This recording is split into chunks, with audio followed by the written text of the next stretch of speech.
Follow the money. That's what I always say. You always follow the money. Yeah. This is Follow the Money with Mitch Moss and Paulie Howard on VSiN. Here we go. Welcome in. It is Follow the Money on VSiN, the Sports Betting Network. Mitch Moss along with Paulie Howard. We're live in downtown Vegas from the Circa Resort and Casino. Man, this is going to be a fun 3-hour program. Great guests lined up, including Jonathan Davis, his reaction to free agency and some of the big moves in the NHL. Jeff Seeley's best bets, John Deere Classic, David Purdom will explain to us the story behind Malik Beasley being under investigation by the feds, and Derek Stevens, owner and CEO of this awesome property, a little bit later on. We'll get into today's Major League Baseball card, the big news in NBA free agency. We'll keep you updated on that, but we have to start the show, Paulie, with we are on the precipice here of a monster upset taking place at Wimbledon on the women's side. The 2 seed and the champ of the French Open last month, Coco Gauff, getting buried. I think she just maybe saved herself here. They go 30-30 now, but she's down 1 set to love. She trails in the second set 5-1, and she is, there you go. She's now 34-1 to come back and win the match. It's match point for Yastremska. How disappointing is this? Oh, man. She wins the French. She was so good. You had the controversy with Sabalenka. Okay, I accept your apology. Here we go. Already today, Pegula, the 3 seed, is out. The dog there was 7-1. I was surprised Yastremska was only 4-1 to win this, and it's over. It's over? It's over. It's done. 6-1. 7-6, 6-1. The champ is out. Holy smokes, that was fast. What kind of a performance was that in the second set? She got steamrolled. 6-1. Oh, my God. It feels like the match started 40 minutes ago. Oh, and it's over with already. Curtains for her? Wow, that's an absolute stunner. Yeah, 2 seed and the 3 seed gone. And as Nigel said yesterday, the women's draw could be up for grabs. He kind of laughed. I don't mind Osaka 50-1. I mean, that's available right now. And this is certainly changes the futures board, and it's set up beautifully for Sabalenka, who's made the finals 7 of the last 10 anyways. Sure, and she is currently plus 250 in that range from what I'm seeing to win it. Rybakina is 5-1. Swiatek is plus 750, and then you're going to bounce down into at least double digits for the rest of the women to win it. But yeah, this is on the precipice of Pegula going down as well, or on the heels of that, I should say. And now, by the way, Diana Yastremska, who just defeated Coco Gauff, she is down to 42-1 to win the tournament, right around there. All right. Okay. And like catch. he was saying, maybe it is just total bedlam on this side, because 100-1 Shaw won it last year? Yeah. He likes the chalk at the top because he thought that, this is going back to our conversation with Nigel Seeley again yesterday, said that he thinks the separation between Sinner and Alcaraz is so big between the rest of the field on the men's side, but the women's side could be totally up for grabs, and that appears to be the case. Luke, did they just show something about the historical context of this as well?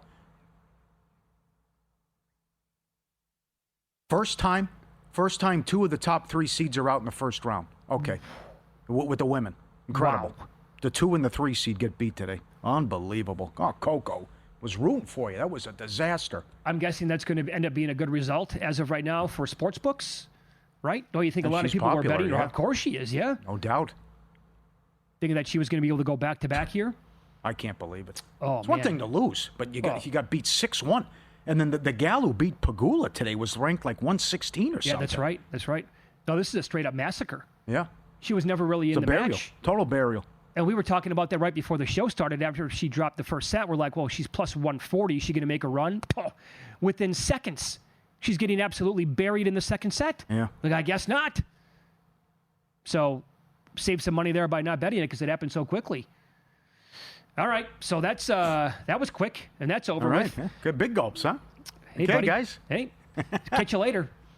So now on to NBA free agency, and I'm sure that we're going to have a lot of news throughout this show today. We certainly had a lot of it yesterday and earlier this morning. The biggest news of which would be the Bucks ultimately waiving Damian Lillard. They're going to stretch out his contract over the next 5 years, which means they're going to take a $22 million dead cap hit each year over the next 5 years. And they did this so they could sign Miles Turner, and they lured him away from the rivalry that is the Indiana Pacers here. 4 years, $107 million they signed him to a contract. How about this shocker? Number one, these teams don't like each other. Oh, they do not. And then you just go to the finals and Turner leaves. And then this is unprecedented that you stretch a guy with this much. It's the largest contract ever for a stretch. Yeah. It works out for him. Lillard gets $113 million and he rehabs and goes back with his family in Portland. Who knows how long he's out, what team he joins coming up. And the Bucks made a ton of moves here in the last 24 to 48 hours. There is a report that Giannis didn't like this, but the Milwaukee's doing whatever they can to keep him and try to field a competitive team. And I did not see this one coming. This was creative, and I think it's a good job by Milwaukee considering he wasn't going to play this year. You move on from Lillard, the trade didn't work out, and now you acquire Turner and take him off the rivals and the team that knocked you out in the first round. Sure, and I think there's a path here where Miles Turner and Giannis, I think it's going to work out pretty well. Because it's not like the Twin Towers from years ago, just despite their size, they're not going to both play on a low block. Turner loves to chuck threes. So he's not like a great rebounder, but he can block a lot of shots. And I think it'll work as long as Doc Rivers can figure it out, which I don't have a lot of faith in. But and now, this will allow Damian Lillard to, in theory, go wherever he wants to play. And that would not mean can he come back for the playoffs next year? Or would it have to be something probably for the following year? And I know that immediately the reports came out that watch out for the Miami Heat. That to me does nothing. But No. If Denver were to be interested here, after what they were capable of doing yesterday, I don't know what they're doing. A lot of books adjusted their future odds, and it's nice you get off the Porter contract, but as several people pointed out, you're just trading Porter to get out of the tax, and again, you're not going to address the depth. Kroenke is worth $18 billion, and they're going to nickel and dime this and going to waste the future and the prime of Joker again, well, it looks like. I actually like what they've done so far. Getting rid of Porter's nice, but what else? Brown's not bad, but still, Valanciunas isn't bad. They also acquired Jalen Valanciunas today, but still, you don't have a lot of depth. Remember, Westbrook's gone. I know he's a polarizing player, but still, I don't agree with the adjustment with what they did, the future odds, and a lot of people are just pointing out, please, you're worth $18 billion. Spend some money here. I think so a couple things here. I think Cam Johnson to replace Michael Porter is a significant upgrade because they're basically the same player, but Michael Porter never plays. He's always hurt. And Cam Johnson is reliable, and he's going to go out there and give you 16, 17, 18 points per game. Porter can't guard you either. Oh, no, he's terrible. And Johnson's a really good three-point shooter, as is Porter. But again, I think Johnson's going to be there, some guy that you can rely on. And look, we all complained when they let Bruce Brown go a couple years ago, and now they're going to bring him back. So he should help out the depth there. And Valanciunas is going to be able to give him some minutes because the backup center position has been, my God, it's been laughable for years now. So I think that's I guess two things about the trade with Porter is that they gave up that unprotected first-round pick in 2032, which could come back to bite him in the ass. But also, with the Nets just had 5 first-round picks, and they made every single selection 1 week ago. I'm actually quite surprised that the Nuggets did not have the Nets make them basically throw a pick into this trade, just in case the guy can actually go out there and give them 11 minutes per game and be there as like a chess piece and somebody that you can rely on for depth. 5 first-round picks, first time in history, and the Nuggets make a trade, unload that contract, and they don't get a guy in return other than Cam Johnson. That part really, I was like, guys, come on, at least ask for one of them. Mm-hmm. Okay. So that was surprising. Jeff Sherman went as low as 9-1 on Denver to win the title. Right there in the Houston Rockets territory too. DraftKings is down to 11-1 after the moves they made. See, I'd look at those numbers to win the conference, but to win the title. Yeah. And then it's a mess in the East. With the odds to win the East now, what's happened between the injuries and all the trades, dropping the Celtics big time. Hawks made some good moves again. What do you do with the Bucks? And they're at 13-1 now, and then obviously you dock Indiana big time and penalize them. No Halliburton, now they lost Turner. Yeah. I don't like what the Knicks did. Utah bought out Clarkson. The Knicks get Clarkson. He can score. And they get the kid from Philly. Yabusele. Yeah. I think it's a pretty good move. Pretty good couple of days here now for the Knicks. Now find a coach. Let's play you this. Brian Windhorst was on ESPN earlier today. Luke, let me know when you have this ready to fire up. And he was not pulling any punches whatsoever. And I think a lot of people are probably going to agree with him on this. But he was talking about Miles Turner signing with the Bucks. And Windhorst earlier today basically said Pacers players should be pissed off. If I'm an Indiana Pacer right now, I'm absolutely disgusted. I am sick to my stomach. If I'm Tyrese Halliburton, I am breaking things right now. If I'm Rick Carlisle, I'm furious at just what's happened because they were unwilling to spend a little bit of luxury tax money to hold this team in place for a year when Halliburton came back, to go to a team that they hate. They hate the Bucks. So it's going to take a while to digest this. And if Giannis tweets later today a big smiling emoji and indicates that he is happy as a clam, the Bucks can declare a win. But I'm not sure the balance of power was changed in the Eastern Conference, even though this has been a stunning turn of events. All fair, Paulie? Yeah. As I understand it, Indiana's not gone in the tax or once in 20-some years, so that's a fair point. We go to the finals. We almost win it. Game 7, we lose our star. Hold it together. Bounce back up. You're going to our rival. I know. That's a tough one. That is tough to take, no doubt. 22-1 now at DraftKings for the Pacers to win the East. Welcome, Charlotte bettors. VSiN is now live 24/7 on WZGV 7:30 a.m. and 97.5 FM. Wall-to-wall odds, expert analysis, everything you need to make smarter bets every day. Welcome, Charlotte. We love you. All right, this is Follow the Money here on VSiN, the Sports Betting Network. July 1st now today. It's a big day here on the network as our Pro Football Betting Guide dropped a little bit earlier. We will go over that next. A lot of the picks that people are making, 90-plus pages. Thing is beautiful as always. I'm wondering if too many people are picking this team or if too many people are fading another one. Find out which ones we're talking about next here on VSiN.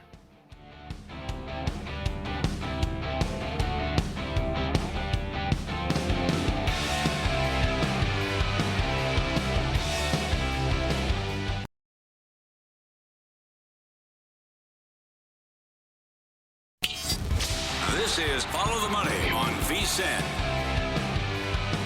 Whoever said the summer months are dead for sports should have their heads examined. It never has really been like that. It's always busy. There's always something crazy going on. And we continue talking about big-time moves in the National Hockey League as Jonathan Davis joins the program now, VSiN's very own NHL senior betting analyst, and he is on the Progressive guest line. JD, good afternoon. Thanks for the time today. How are you? I'm doing great. It was, kind of anticlimactic today after what took place yesterday, but still some teams that made a splash. Okay, so we were live on the air yesterday when the news broke, and the rumors were out there, right, all weekend long, that Mitch Marner might get dealt from Toronto out here to Las Vegas to the Golden Knights, and the package could be like Nick Waugh in return. Then it finally happened when we were live on the air. Some books had adjusted already. I saw as low as 7-1. I did grab 10-1 on the Golden Knights. I thought that number was absolutely going to disappear. Was I overreacting to that news? I don't think so. I think especially when you look at the West. I mean, they're still at about plus 950. Not at all. I still like what this Vegas roster has. I mean, look, they're weaker on the blue line. No Petro next year. They trade Nick Hague to be able to bring in Mitch Marner, but they're still pretty deep on the blue line. And what Marner gives them offensively, I think, can help compensate for what they lost. Plus, he fits Bruce Cassidy's style. He's another guy that will play, focuses both offense and defense. And a guy who had over 100 points last year. I love Vegas. I think it's a great price. Even at plus 950 right now, I would grab it. Okay, on the flip side, what did you make of the move then for Toronto? I'm sorry. Well, I mean, for the Leafs, look, they got something when they were going to get nothing. So, the sign and trade allowed them to acquire a player and not walk away with, not get anything, because Marner could have gone right to free agency. Yes, he gets an extra year by doing the sign and trade. Someone was joking with me. Marner should have just screwed with them and just said, I'm vetoing the trade to Vegas, and that would have really pissed off the Leafs. But what I don't understand is that the Leafs actually got shorter on the odds after this deal. I don't know how they go from 20-1 to 14 or 18-1 after this trade. They're definitely not a stronger team. Okay, how about what else you liked? Florida bringing the band back together with their big move. What did you think of what Florida did and some other teams that you liked? Well, yeah, I do. I mean, the fact that they were able to keep all three guys. I mean, look, Brad Marchand is signed till he's 43. He said he wanted to play at least till he's 40, but they got him at a great price. And if they've got to eat a couple of years, then so be it. But, this puts them in a great spot, obviously, to go for a three-peat. I mean, I can't, you have to go back, I think, to the days of, the Oilers and the Islanders for a team that's three-peated, I believe. I think Montreal was another team that did really well. They added, they made the deal on draft day to get Noah Dobson to play on their blue line. You get a premier defenseman to go along with the guy who won Rookie of the Year last year in Lane Hudson. They get Zach Bolduc from the St. Louis Blues, who had 19 goals last year. Love what they did.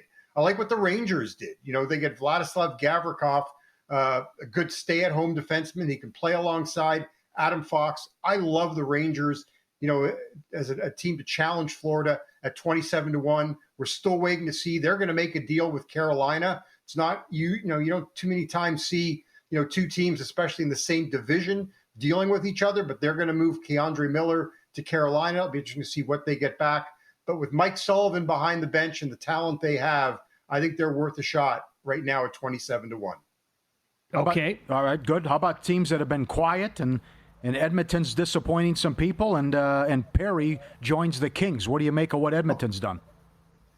Well, look, I think Edmonton, they're quiet, and they definitely need help on the second line to play along Leon Draisaitl. They can't go this season with Podkolzin and Kapanen being his line mates. But I think for the Oilers, there's no question that, while they didn't necessarily make a splash today, they have created some cap space by moving Victor Arvidsson and Evander Kane, two contracts that they wanted to move. That's $9 million in cap space. So it will give them some flexibility. It's not a great free agent market, so maybe we see a trade.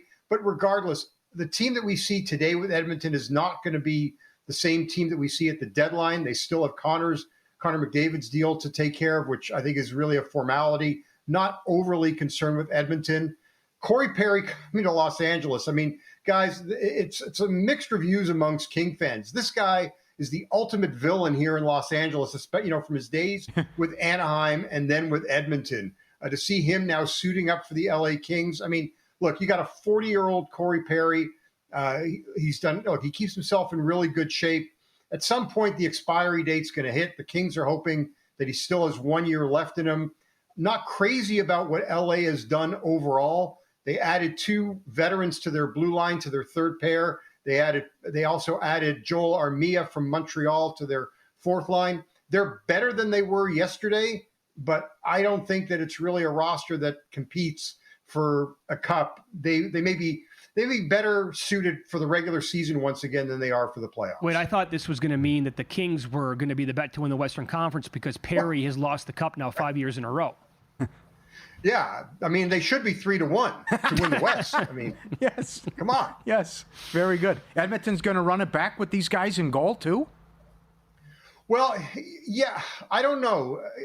They very well may, Paulie. And here's the problem for Edmonton. You've got Stuart Skinner at a great price at $2.6 million. There's really nothing out there. There wasn't anything out there on the goalie market outside of John Gibson. Now, Edmonton, I wonder if they reach out to Buffalo to get Ukko-Pekka Luukkonen, because Buffalo just acquired Alex Lyon, signed him as a free agent moments ago. So here's a guy that, not totally proven. It's just that, look, at the end of the day, Stuart Skinner helped get this team to Game 7 and Game 6 of the Cup final, and he's making, $2.6 million? It's hard to find a replacement at that price with what other deals the Oilers need to make. It's going to be hard to replace to replace Skinner, and be cost effective about it. Let's follow the money here on VSiN, the Sports Betting Network. Our guest, Jonathan Davis, talking NHL, free agency, and some of these moves. He's on the Progressive Guest Line. Last week when Paulie was out, Mike Palm was in. He thought the natural move here for Edmonton was to go to get the guy that you just mentioned, John Gibson. So why didn't they make that move happen? Well, first off, got to congratulate Mike Palm because he did have Mitch Marner at 5-1 to go to Vegas. So hats off to him for that bet that cashed. But why didn't they get him? I'll tell you why. Because the Detroit Red Wings didn't ask the Anaheim Ducks to retain any salary. So that was something that Pat Verbeek, the Anaheim Ducks GM, did not want to do in a Gibson trade, was to retain salary. And plain and simple, that's what prevented this deal from happening for Edmonton. All right. What else can still happen? Who else can still go on the move that would catch your attention and be like, oh, man, that's pretty big? Well, okay, so Anaheim just announced that they signed Michael Granlund, who had a great second half in Dallas. Dallas had acquired him from Minnesota at the deadline. That's a good signing for the Ducks. the big player out there is Nikolai Ehlers, formerly of the Winnipeg Jets. We believe, look, that he's going to go somewhere in the East. We're hearing Carolina, Washington, possibly Tampa. That's the big fish that's still out there. You're looking at centers. Pete Suter of the Vancouver Canucks looks like, he'll land. That's the center that you're looking for. On the blue line, Dmitry Orlov and Brent Burns are the big names. Both were in Carolina last year. And the other name that came off the market, and a bit surprising, Brock Besser, left winger, stayed in Vancouver. The thought was that he was not going to be able to stay there, that he felt he was done, but the Canucks were able to retain him. So really, Ehlers is the big fish right now for forwards. He'd be the Mitch Marner light for NHL teams. All right. So as of right now, Jonathan, and we have about 2 minutes left here, is there a bet to be made? Is there a Stanley Cup exacta matchup that you would like? Is there a conference bet that you would like at this point with the numbers that are available? I think, look, I'm big on the Rangers at just looking on the numbers. Yep. For me, that's the team out of the East that I think that you're going to get great value on. So I would play them to win the conference.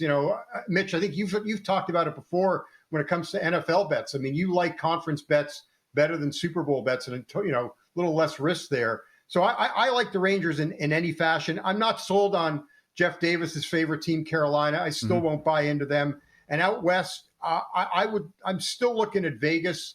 That would still be my favorite team. Here's the one reason why I'll stay away from Dallas, guys. And I know we got about a minute left here. Go back to 2009. Only one team has won the Stanley Cup that has either the first or second overall pick on their team. Dallas doesn't have that. St. Louis is the only team since 2009 that's won a cup that doesn't have a first or second overall, and all but Vegas drafted a player first or second overall on their cup roster. Vegas did have Eichel, who they got from Buffalo, and he was the second overall pick. So I'm going to stay with that trend, and that's why I'm staying away from Dallas. Very good. You can follow Jonathan on X. He is at West Coast HKY. He joined us here on the Progressive Guest Line. Great info as always, my man. Thanks for the time. Thank you, guys. And I'll have an article out tomorrow summarizing the draft or the free agency. There you go. And that'll be up on the website at vsin.com. Did you grab any Golden Knights? No. My buddy, Nate Schmidt, goes to Utah. Yeah. Yep. Okay. I know he was the first guy who reached out after they won the cup. And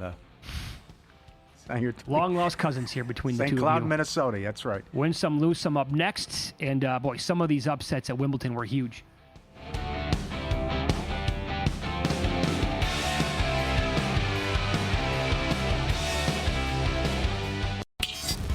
This is Follow the Money on VSiN. Paulie, yet another betting scandal with a professional player and yet another NBA player. And to talk about it, David Purdom joins the program now, does a terrific job covering gambling and sports betting for ESPN, and he is on the Progressive Guest Line. David, thanks for the time today. How are you? I'm doing great. We now have 3 NBA players that have known to be investigated in the last 18 months for gambling allegations. Pretty concerning.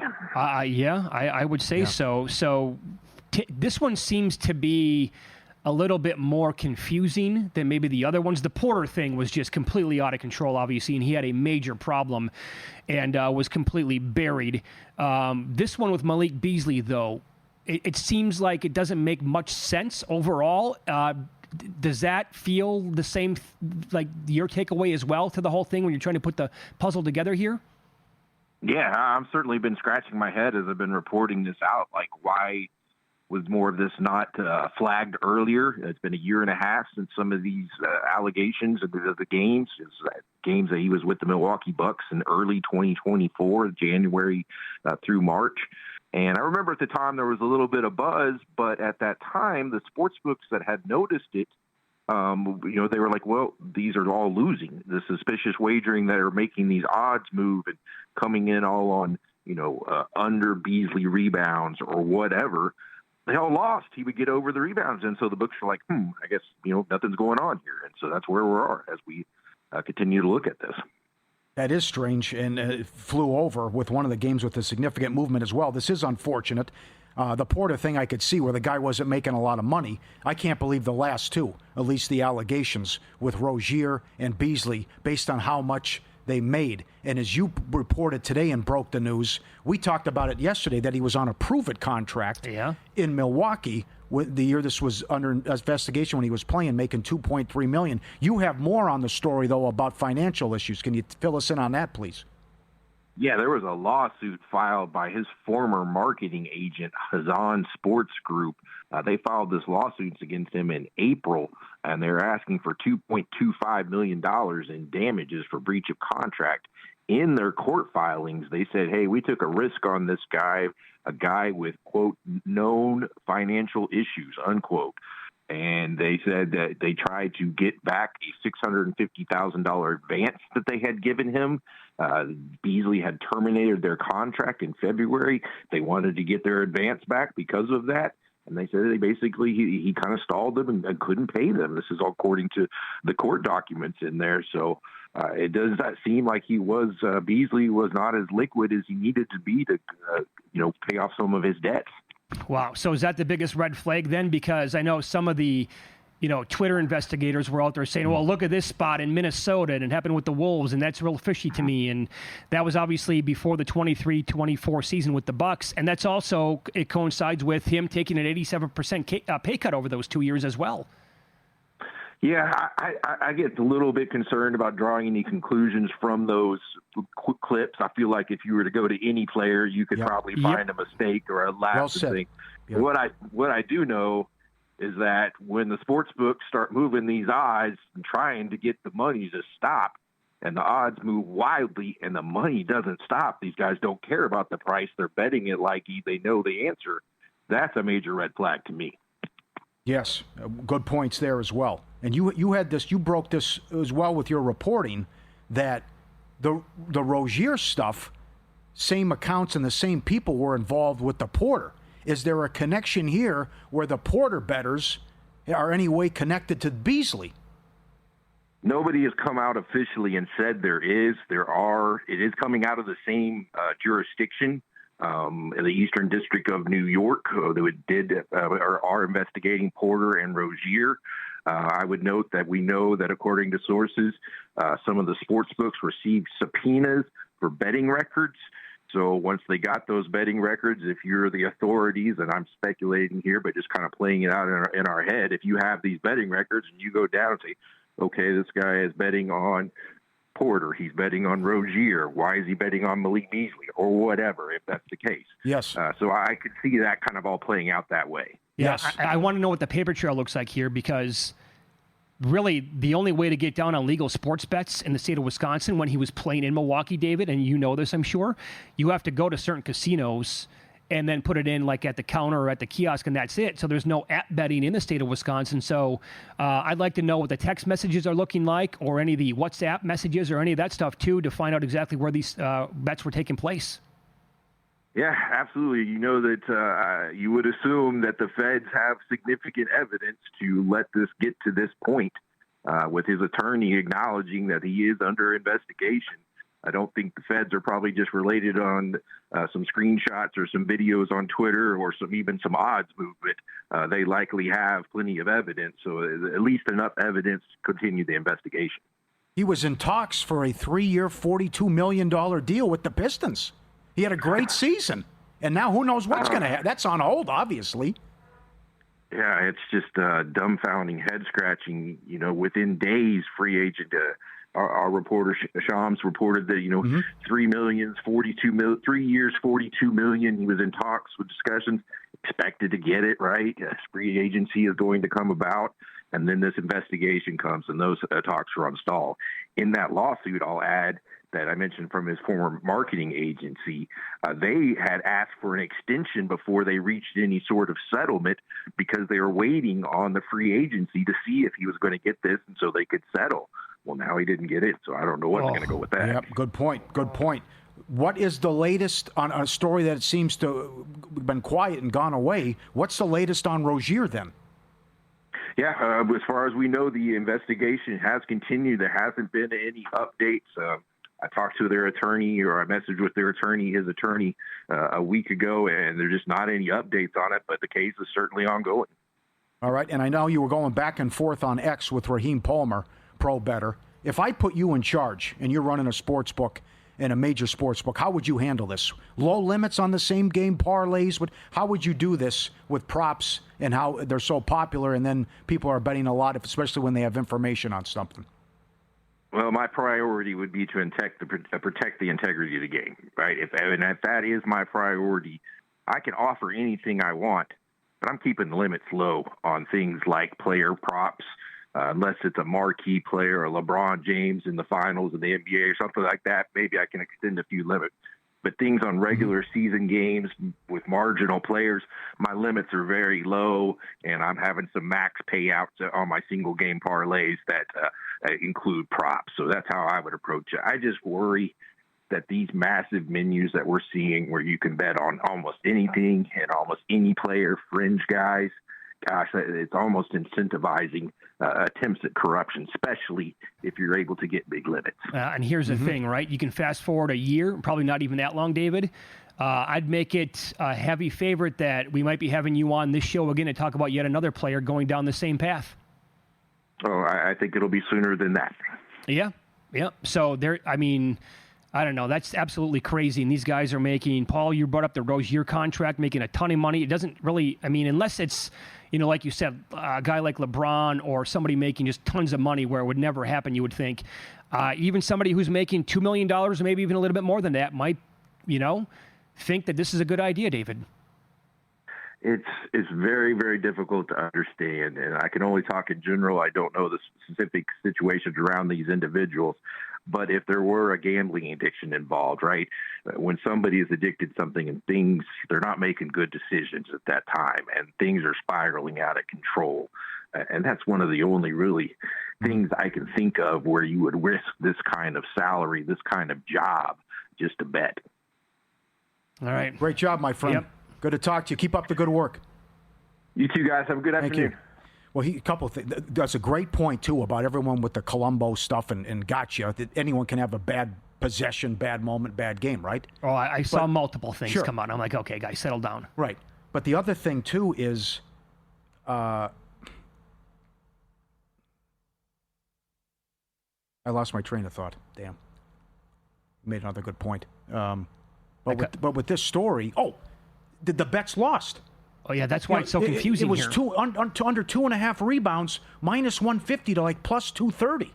And he has 6. That's right. So that's the other thing that's Beasley's comeback. What are you talking about? All these bets they lost. So, weird story, and he's trying to get to the bottom of it. I'm telling you, like I subscribe to Tom Habistro's Substack.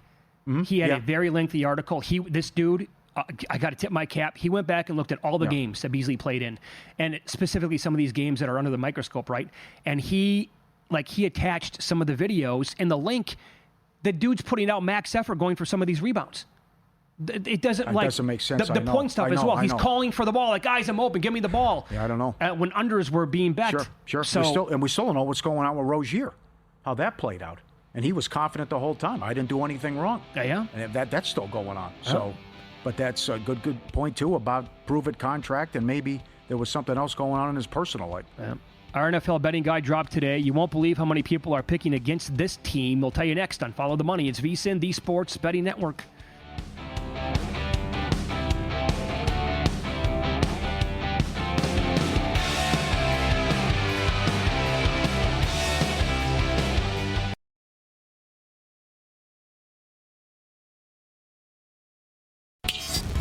This is Follow the Money on VSiN. Every Tuesday at this time, Derek Stevens joins the program live in studio. He's the owner and the CEO of Circa Las Vegas. Good afternoon, Derek. Good to see you again. How are you? Good afternoon. Good to see you guys. How was Power Slap over the weekend at Fontainebleau? We brought on one of the fighters, and the dude was not cocky at all. He was not abrasive whatsoever. He was like the nicest guy on the planet, and he went out there and he kicked his opponent's ass on Friday night. Yeah, I watched your segment. You were doing it with Mike. Yeah. Really nice guy that you had on there. He was a minus 160 favorite from Riverside, California. And, he won on a first-round TKO. It was pretty good. It's pretty impressive. Yeah. You went because you love the events. Yeah. You guys booked the action here. You'll take up to a dime on it on the day of. Paul, did you know this? 3,000 people, a sellout at Fontainebleau, average ticket higher than $800 to get in. Oh, my God. I did not know that. Yeah, the ticket prices. I was talking with Dana. I go, man, I like what you're doing with ticket prices. He goes, yeah, they're only letting a few tickets out there, but these prices are really, really high. I mean, like anywhere near the first couple rows was like $1,700.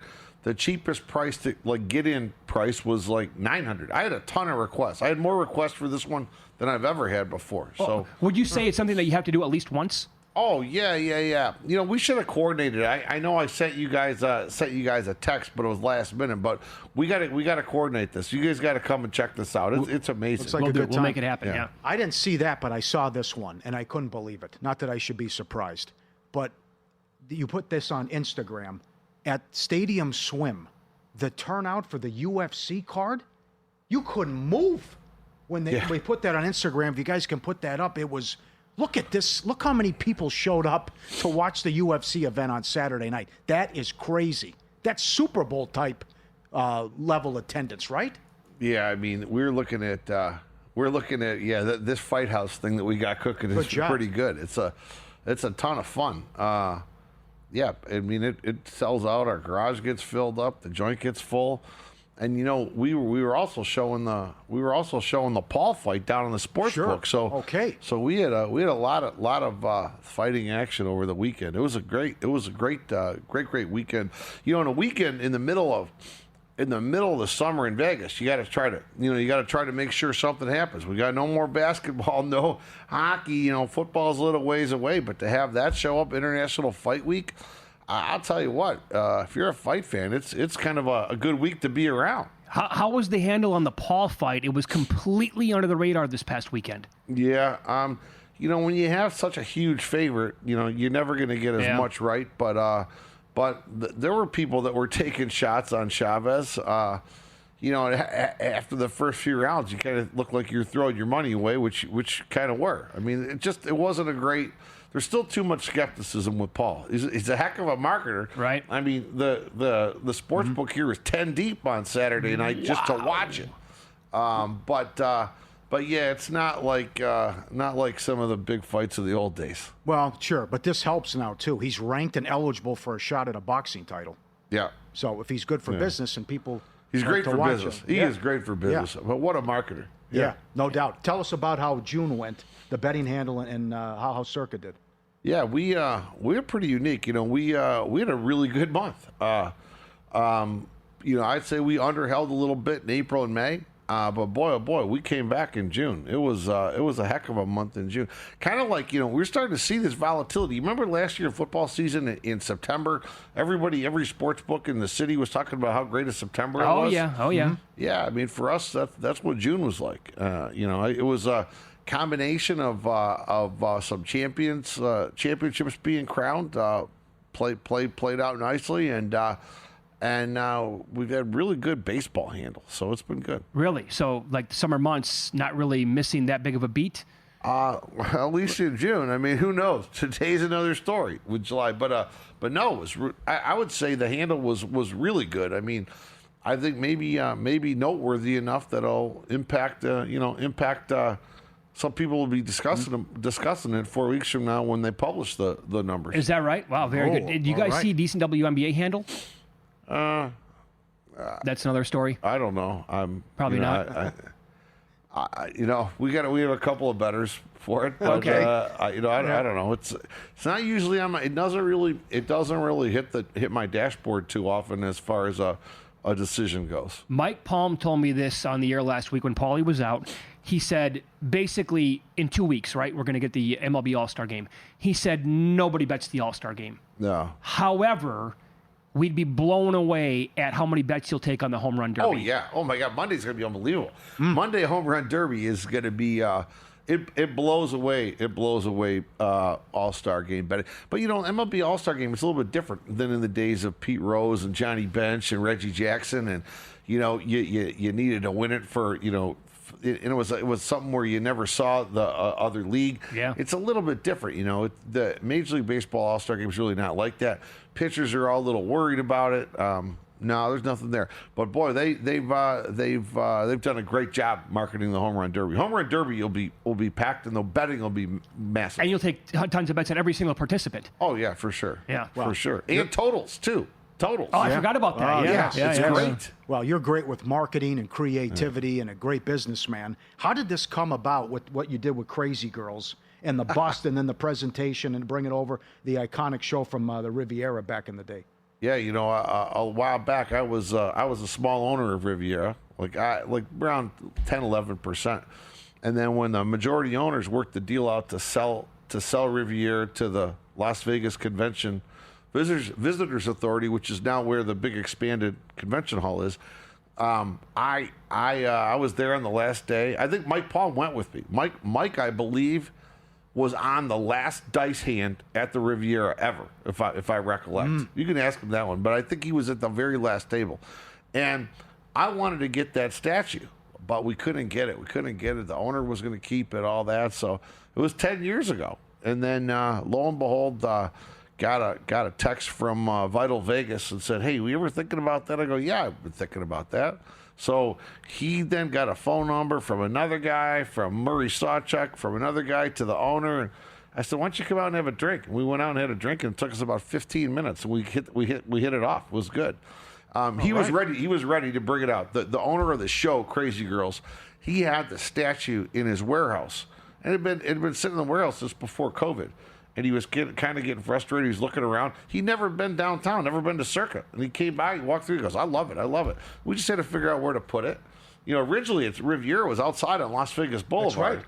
So we looked on Fremont Street. We were like, maybe not. Then we came over here where we put it now, right at the entrance to Legacy Club. Kind of matches up with the theme here, overseeing like a lot of Vegas history and stuff like that. So I like it. It brings people in. Is that your plan where you want to keep it? Yeah, that's where we're going to keep it. Yeah. I mean, on Saturday, it was unbelievable. Like Friday when we were going to Power Slap, we were sitting there watching. There was a lineup. It was like a lineup. It was like a first communion line at church. People are waiting. Yep. The pictures were, it was nonstop. So it's been good. It's been a good attraction. I mean, it's like how many people take a picture by Vegas Vicky? Yeah. Countless, right? Yeah. Okay, so there's a video that is taken off here locally from last night into today. Las Vegas locally on social media shared a bettor at Resorts World playing blackjack, right? Yeah. $25,000 a hand. Now, the video only goes up to about the necks of the people who are playing at the table, so you don't see any faces, right? And you can hear the person who's betting asking for a strawberry banana smoothie. And he's turned down, even though he's playing $25,000 a hand, because he's not staying there. Yeah. You saw the video? Yeah, I saw the video. Okay, what'd you think? I don't know. There's got to be more to the story. I mean, you're playing $25,000 a hand. I mean, if the guy asks for a strawberry banana smoothie, he gets a strawberry banana smoothie. If the guy wants a beer, he gets a beer.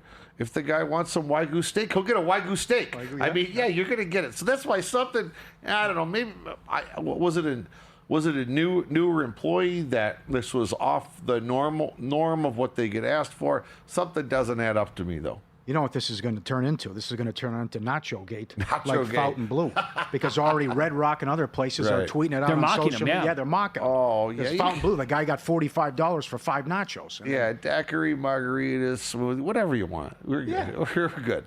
At that price, yeah, you're good. You're good. You'll make it for him probably in a blender in your office. Yeah, of course. We'll figure it out. What are we on? Believe me, a request like that's not outlandish. There's a lot. There's many more. True. As we talked about off air. What's the most outlandish request? Unfortunately, you can't say any of them on air. But no, it's a smoothie. Come on, we're good. Yeah. Are we on pace for 15,000 Survivor entries? We're pacing. Yeah. We ended up the end of June. I think we were up like 370 over last year's pace. So yeah, we're pacing for it. I think we got to do about 800 more, 700 or 800 more to get to over that 50 minutes. So we're on pace there, and the millions. That's about dead nuts on almost even. So I think we're right about there. All right, great to see as always. Thanks for taking a couple minutes here today. Thank you. Good job. There you go. Derek Stevens, owner and CEO of Circa Las Vegas. Up next, we'll get into in-pocket plays. Paulie, I know, likes the baseball card quite a bit tonight. I have added an award in the National Football League that's pretty decent. Pays higher than 50 to 1. I'll tell you who I bet today next here on VSiN.